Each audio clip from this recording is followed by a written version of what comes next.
right, hello everybody. This is another edition, the June 2022 edition of the COBA podcast.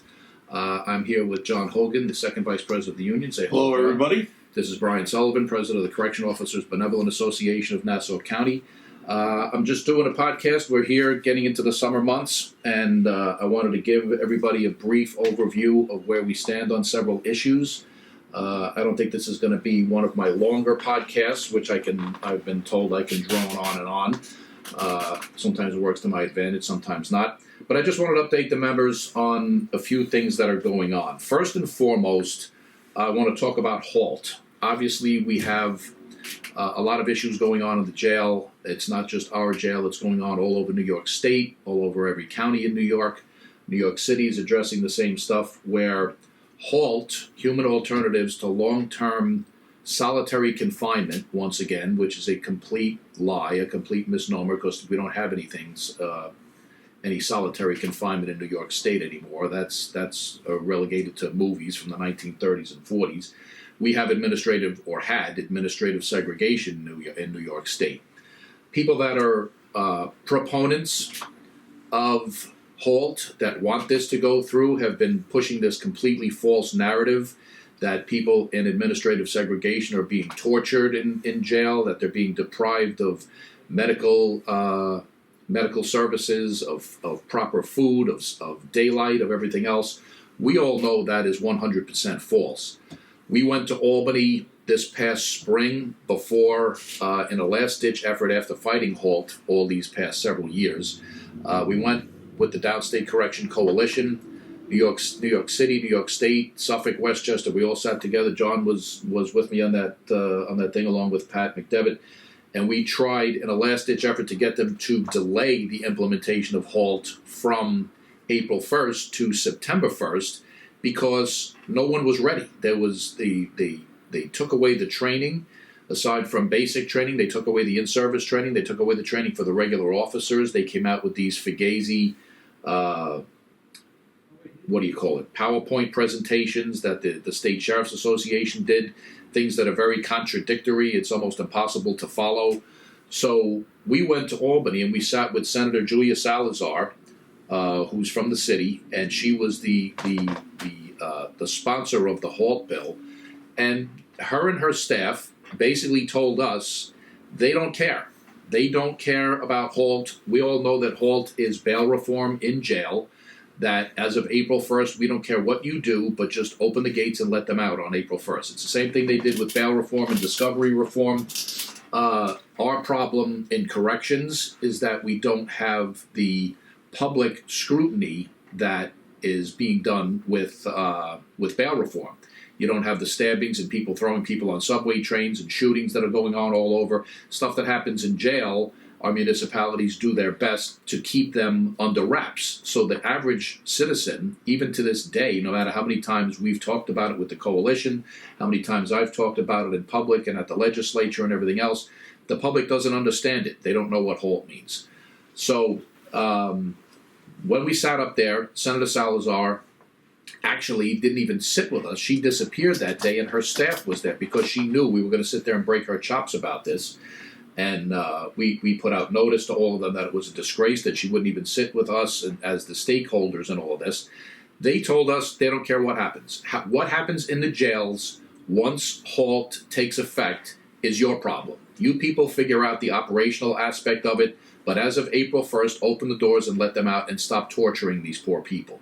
Now we see the after effects. We see what goes on now. We've seen the increase in violent acts. We've seen the increase in slashings and stabbings, and people that should be in segregation and separated from the general population are out in other areas committing the same crimes. We just had two of it in the last 2 weeks. One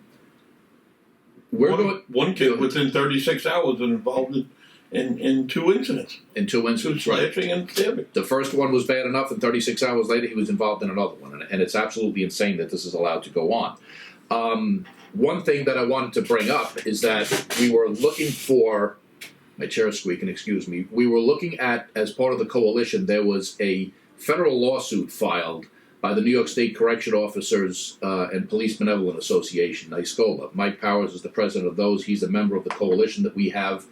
They filed a federal lawsuit alleging that the state is violating correction officers' 14th Amendment rights by exposing them to state-created danger. This is an argument that's been done several times before. Sometimes it's been successful, sometimes it hasn't been. When you have the legislature create laws that actually puts you as a law enforcement officer in danger, that is a violation of the 14th Amendment right, of your civil rights as an American citizen. We've been following this lawsuit closely, just to make sure what's going to go on with this, because we all have a stake in this, and we've all joined with our brothers in the state in this violation, in this lawsuit, I should say. Unfortunately, and that's the main reason why I'm having this podcast now, is I want to make sure that everybody understands that this past June 19th, the federal judge threw out that lawsuit that sought to stop the state from implementing the solitary confinement reform law. This was one of the biggest arguments that we had, that the state cannot legislate laws that puts correction officers and other, for lack of a better word, law-abiding inmates that are in jail in danger. It's insanity with this false narrative that they're doing.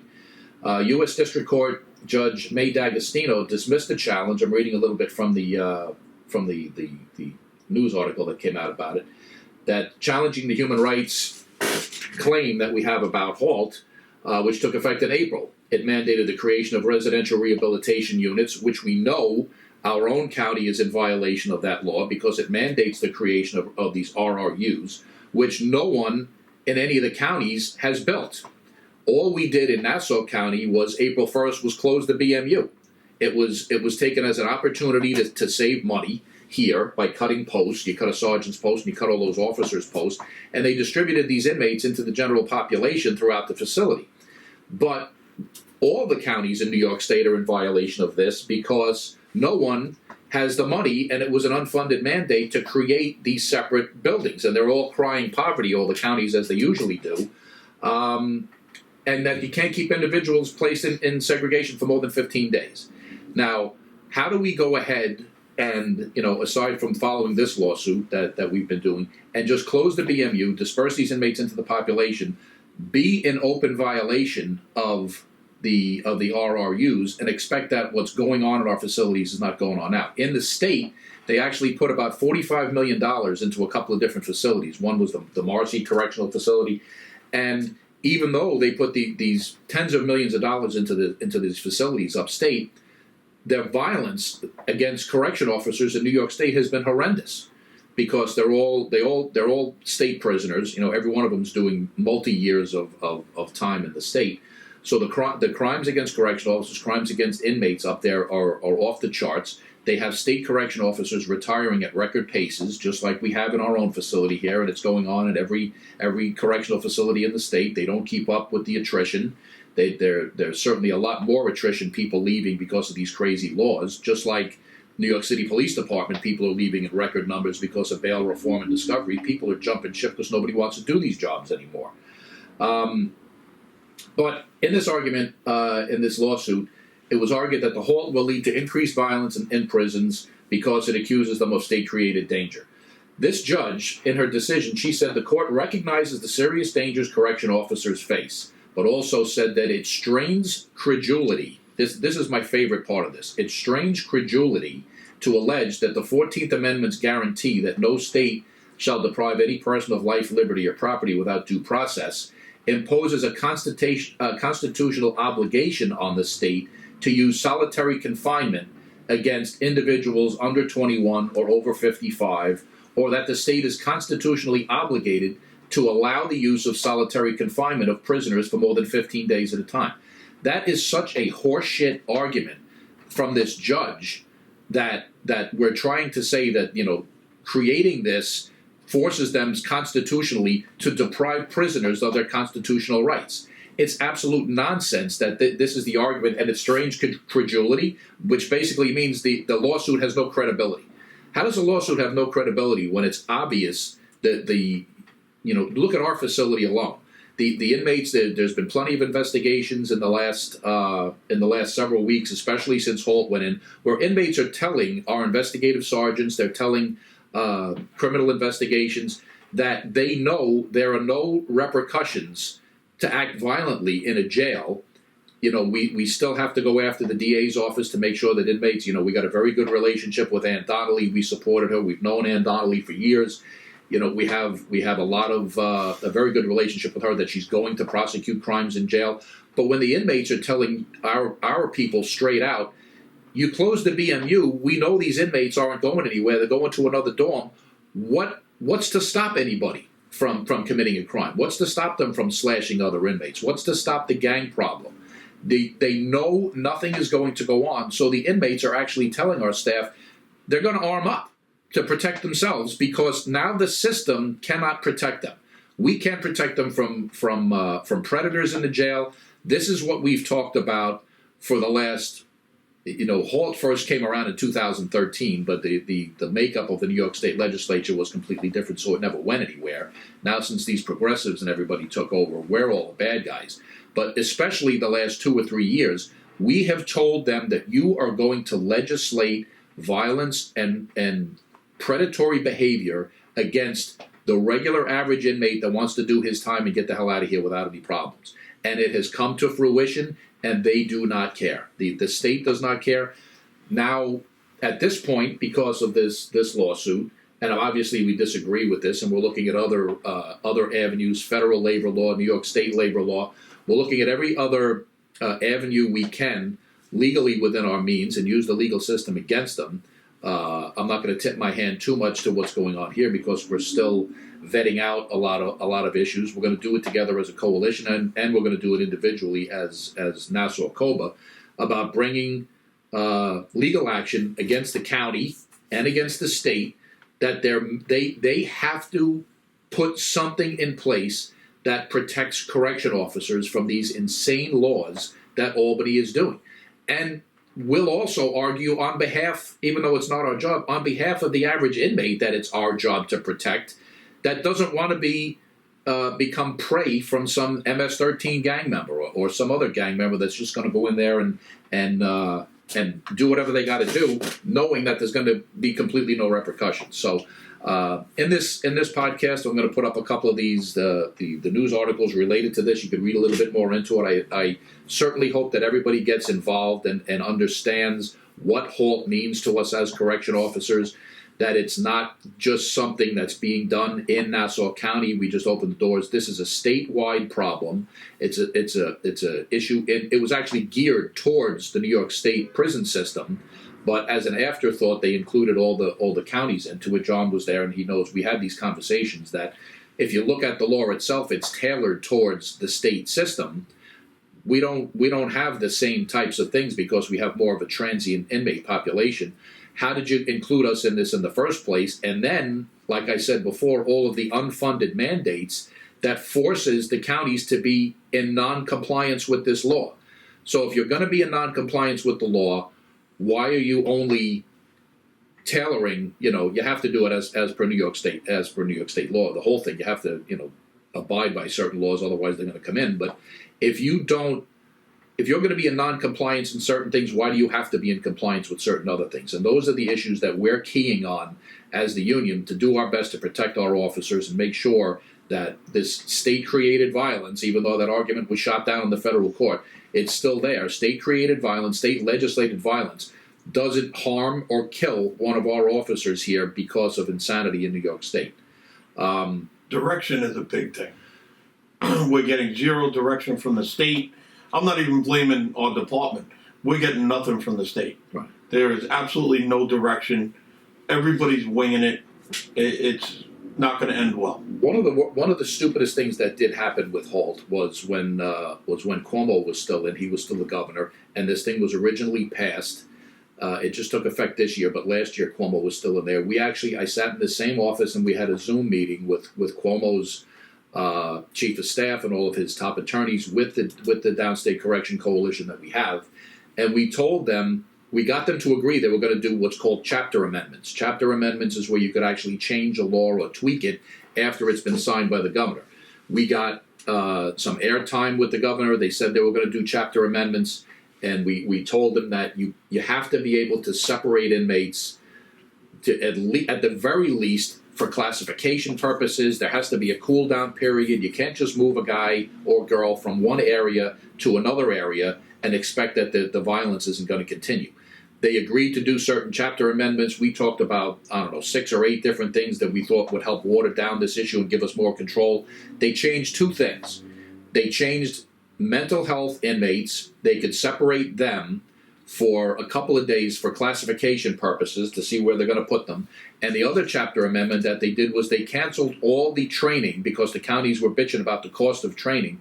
They canceled the training for correction officers except for the people that do the disciplinary hearings. The disciplinary hearings, they get a certain amount of training, but the officers' training was completely cut out, which is insane. You're going to dump this law on us and basically say, open up the doors and you guys figure it out, which is what Julia Salazar, the senator, told us. You guys figure out operationally how to do it. We don't care. Open up the doors and let them out. And now we're reaping what they sowed.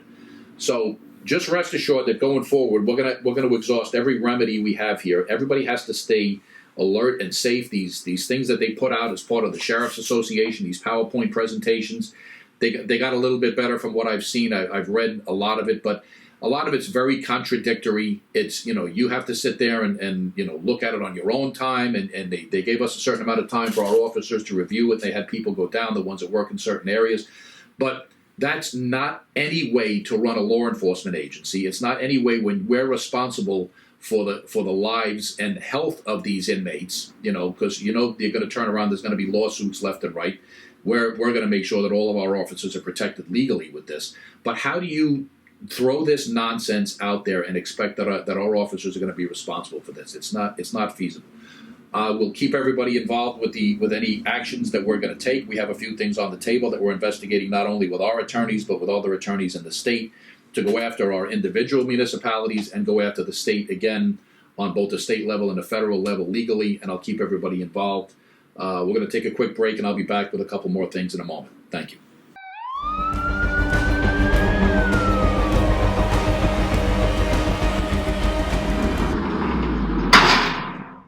Okay, welcome back, everybody. Brian Sullivan, President of Nassau COBA, here with John Hogan, Second Vice President of COBA, for the June edition of the Nassau Podcast.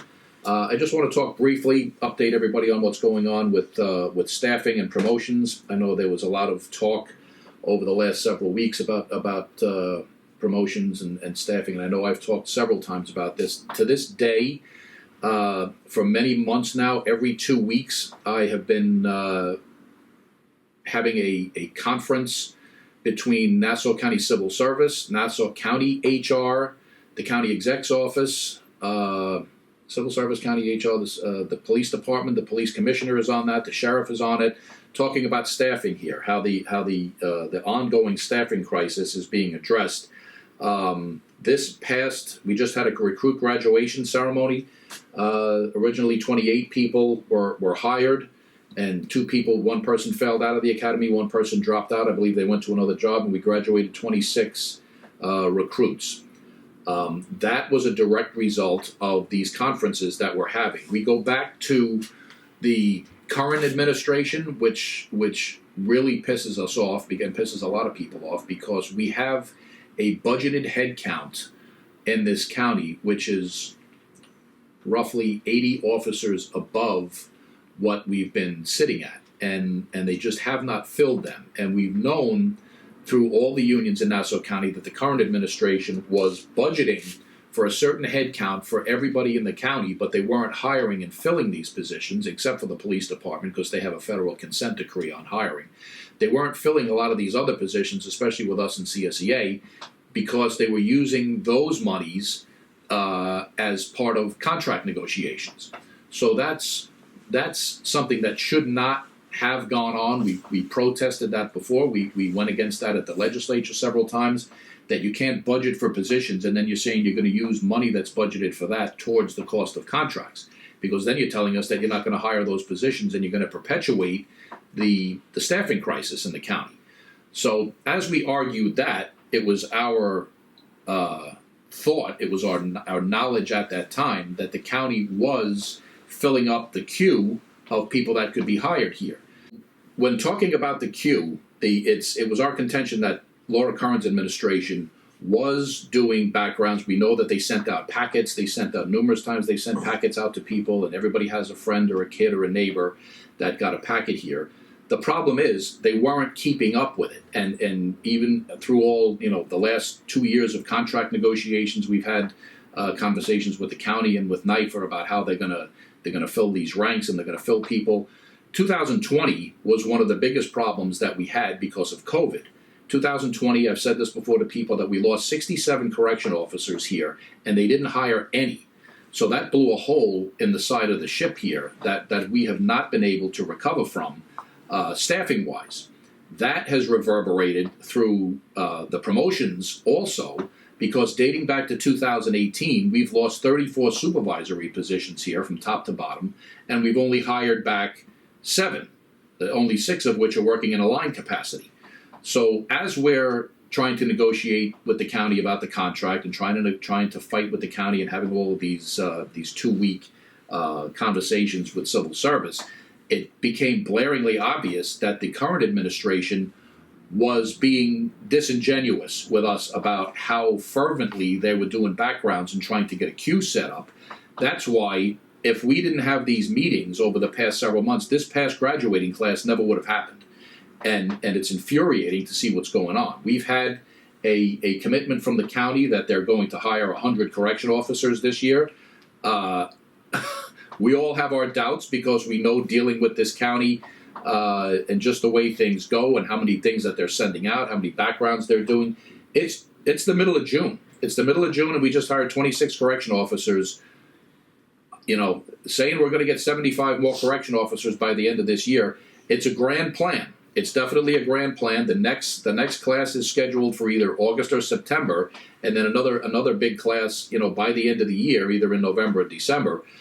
We're keeping on top of this because once again we have attrition happening here. We could lose 50, 60 bodies again this year. Next year, there's a bigger chunk of officers that are going to be leaving, and if the county doesn't keep up on this and we don't keep up on this with them, we could be in for a real shit show down the road here. So the county has worked with us pretty well in getting this class done. Right now, there's about 150 investigative packets that are out there.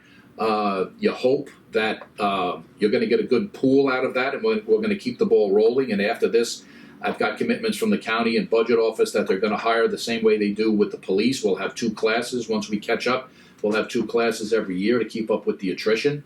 The problem that I do have here is the sheriff put out just recently a memo about, we had a commitment that we were going to get about 30 promotions done here. And I know we identified a lot of positions where supervisors are needed, from corporals. We know we have housing areas every day on the 6 to 2 that are not being staffed by corporals, and all the way through the ranks, all the way up. But I'm not happy that the sheriff has basically cried wolf several times that we don't have enough staff, that he doesn't want to do the promotions until we have more staff here, which basically tells me that you're saying over the course of this summer, not only do we still have staffing at the low end, even though we just had a class of 26 graduate, but you're fine with not having the proper supervisory levels, especially with HALT and everything that's going on here. You need supervisors, and not supervisors that are working doubles and triples every day, and you can't run housing areas with no corporals. We have to keep pushing to make sure that we get the proper amount of supervision and staff here, because it's a recipe for disaster. It's also a recipe for liability on the part of the county. How does the county and the department think that it's a good idea to run housing areas without supervisors and have people running buildings that are working doubles every day? It's not healthy. It's not proper supervision. And when it comes to liability, the county is playing with fire on their end, because God forbid anything ever happens here. What do you think the first thing is we're going to say? So we're going to keep the pushing and keep the torch flaming for these 2-week conferences that we have every day. I'm hopeful that in either August or September we're going to get another bigger class. I'm hoping it's going to be at least 30 people. It all depends on all these background investigations and passing sites and physicals and all that other stuff. We're having another test that's being done. The date of this podcast is the end of is the end of around June 24th. So June 25th, tomorrow, is going to be the correction officers test. I believe it's tomorrow and Sunday. They split it up into 2 different dates.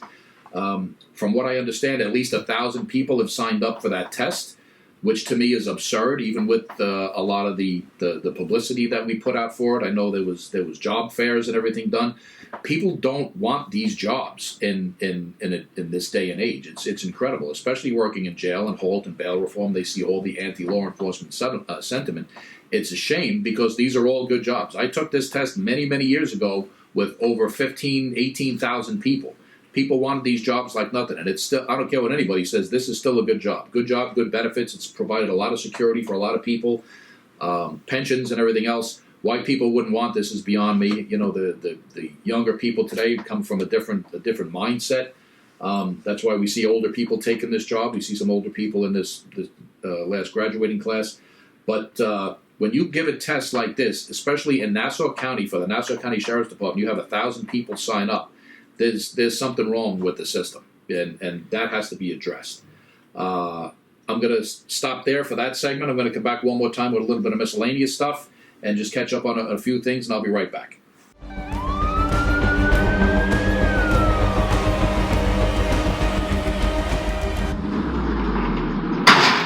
Okay, welcome back once again to the June edition of the COBA podcast. Brian Sullivan, Nassau COBA President, John Hogan, Second Vice President. Just a little stuff at the end here. I'm going to wrap up. The longevity checks went out in the last couple of weeks. Obviously, when you're dealing with the county, you're dealing with municipalities. There was a couple of wrinkles here and there. Initially, we were told that our retirees were going to be paid after all of the active employees in Nassau County were paid the retro. We did get word that a couple of retirees did get payments. I don't have an answer for the retirees on exactly when their checks are going to get paid because that affects their pensions also. There was a handful of officers. Somebody going by the window in a motorcycle. There was a handful of officers here that said that they got breakdowns where they didn't get their full retro. They got paid for 2018, but they didn't get paid for 2020, things like that. That is the exception, not the rule. Pretty much everybody got paid, but I'll throw it out there that if anybody did not get their right amount of retroactivity, please notify the union as soon as you can so we can get on top of them. We all know there's a lot of issues with PeopleSoft. Some of them may be data entry problems. There did not seem to be any systemic problems with this. For the retirees that are listening, once I have nailed down a date when you will get paid, so like I said, a handful of you got paid. Most of you didn't get paid yet, but I'll have an answer for the retirees as we go.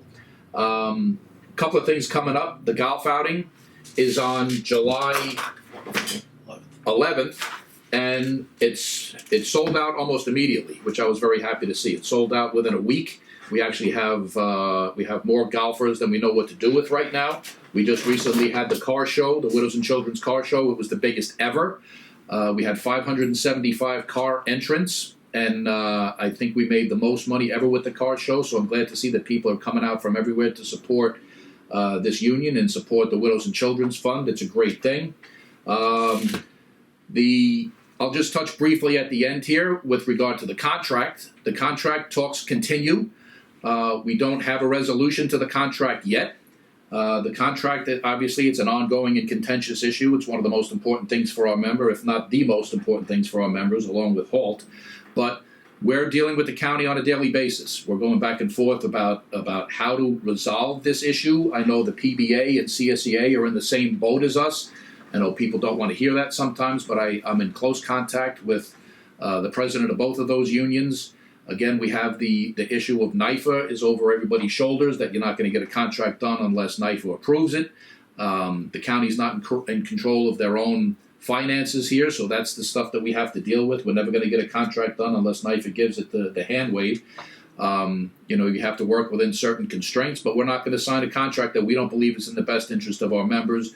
We continue to fight that every day. We have conversations with the county's attorneys, with NIFA's negotiators, and the beat goes on. And once I have something for everybody, trust me, after my board of delegates, you will all be the first to know.